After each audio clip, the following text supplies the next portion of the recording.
कोई भी हमारा इम्पैक्ट आता है, अगर ट्रॉमा आता है, कोई जर्क आता है, वो इम्पैक्ट उसको बहुत करता है। तो उसमें क्योंकि it's a bunch of vessels, तो ब्लीडिंग का डर रहता है जैसे ही कोई इम्पैक्ट आता है।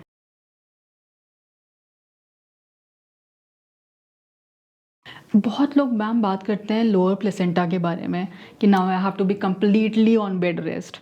तो क्या ये कम्प्लीटली ऑन बेड रेस्ट वाला स्टेटमेंट राइट है? That depends. Placenta low lying होता है जब प्लेसेंटा यूट्रस के माउथ के पास हो, लोअर उसमें हो।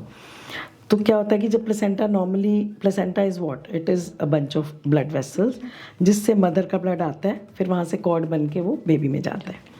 सो नॉर्मली ये ऊपर होता है, तो ऊपर अगर रहता है तो हमारा पूरे एब्डोमिनल जो मसल्स हैं, फैट है, यूट्रस है, वो उसको सपोर्ट करता है, तो उस पर कोई इम्पैक्ट नहीं आता है किसी भी चीज़ का।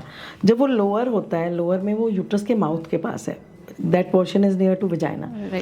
तो कोई भी हमारा इम्पैक्ट आता है, अगर ट्रॉमा आता है, कोई जर्क आता है, वो इम्पैक्ट उसको बहुत करता है।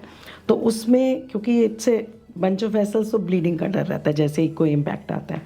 सो अगर प्लेसेंटा लो लाइंग है और आपको कुछ नहीं करना, there is no bleeding, there is no need of complete bed rest. Only we tell the patients avoid jerky movements, jerky travellings, any kind of heavy work जिससे नीचे प्रेशर पड़े, and intercourse is to be avoided. But in case if a patient is bleeding, उसको bleeding start हो गई है placenta से और उसको थोड़ा थोड़ा पेन आता है और जिसकी वजह से ब्लीडिंग होती है, so then that patient is advised to take bed rest only till the time the bleeding stops and pain stops. But जैसे ही धीरे धीरे वो प्लेसेंटा ऊपर आने लग जाता है, there is no need of bed rest. Bed rest.